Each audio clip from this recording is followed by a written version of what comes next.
Welcome back. There's been some big news out of Iowa this morning. A new Des Moines Register CNN poll shows Mayor Pete Buttigieg surging to the top in Iowa among likely Democratic caucus goers. Buttigieg is at 25%, nearly a double-digit lead over his nearest competitor. He's gained 16 points in September. Elizabeth Warren and Joe Biden have slipped significantly, and they're bunched together with Bernie Sanders. The poll suggests that Democrats, at least in Iowa, may be at least searching for an alternative to Warren, Sanders, and Biden, perhaps a more moderate one, which is exactly the space Deval Patrick would like to occupy when he entered the race last week. And the former Massachusetts governor joins me now from San Diego. He got up early with the time change. He is learning the rigors of this presidential contest. Governor Patrick, welcome back to Meet the Press. Indeed, I am. Hi, I know Chuck. it's How early. Are you this morning? I'm good. Let me just start with that. Thanks for having me.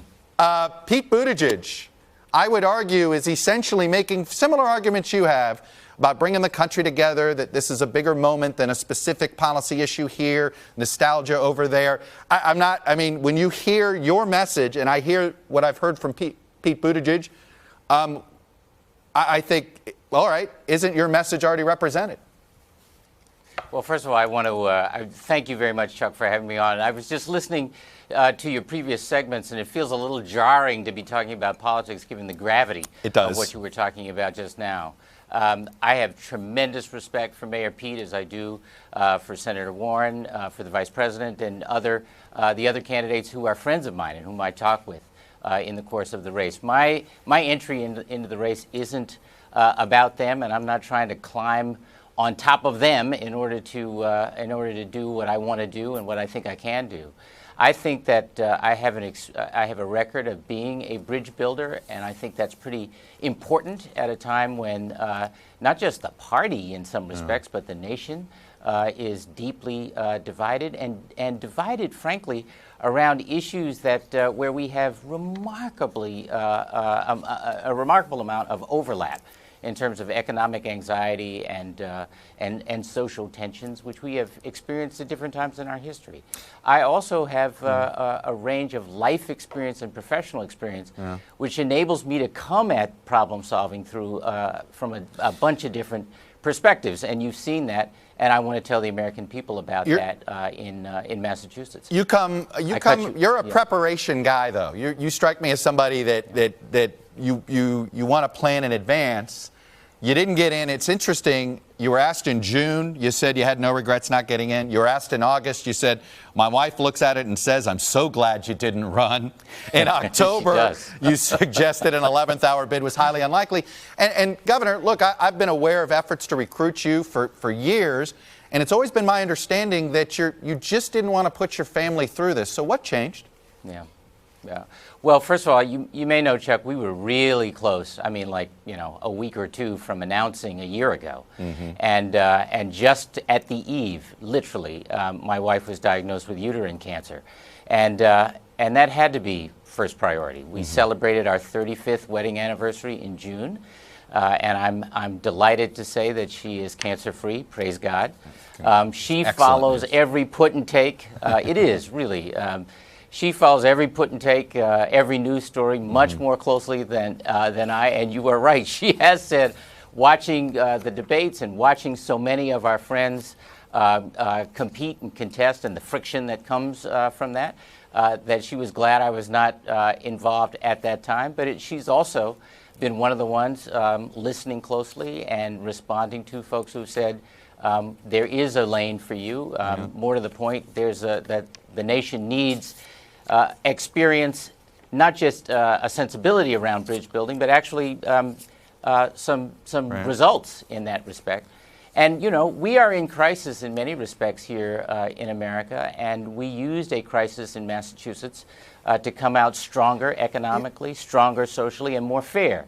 And I'd like to see if those experiences and that aptitude and that skill set can be offered in service of our nation. It's not lost on people that here you are jumping in when there's a fellow Massachusetts Democrat in the race. And it certainly seems as if you don't see eye to eye on ideology necessarily. Why shouldn't your entry be seen as a bit of a vote of no confidence in Elizabeth Warren?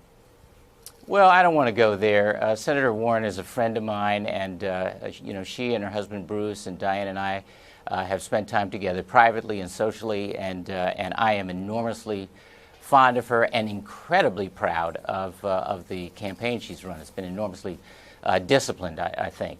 But I think we have to keep our eye on our shared goals and not get so hardened around our means. And I'll just use healthcare as an example. Every single Democrat believes and is committed to delivering quality, affordable health care to every single American. Republican leadership or not. That's the point.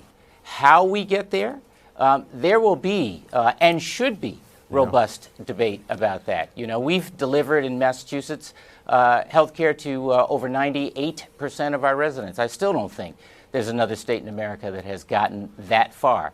And the whole business of trying to get system costs down is a national challenge. You can get there a couple of different ways, and certainly having a public option, which is my preferred approach. Okay. Maybe Medicare is that public option. That's a way. But the fact is, no one party, no one candidate has a corner on all the best ideas. And if you want to make a reform that lasts, then you have to make room for other points of view to accomplish that ambitious goal. I don't know if you're as independently wealthy as Michael Bloomberg. I assume you're not. I don't think many people Is are. anyone?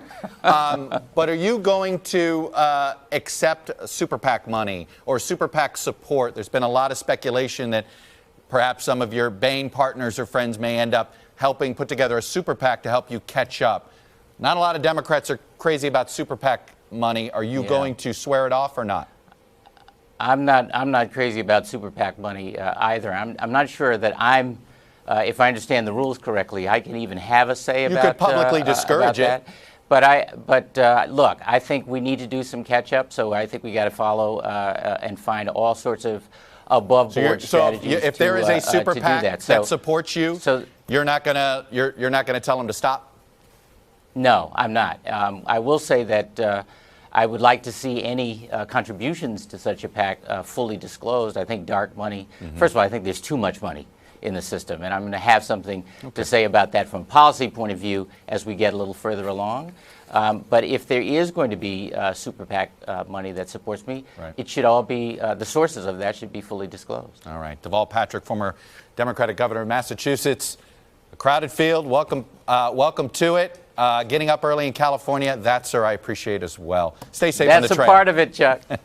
Hello from Washington. I'm Chuck Todd, and thanks for checking out the Meet the Press channel on YouTube. Click on the button down here to subscribe, and click over here to watch the latest interviews, highlights, and other digital exclusives.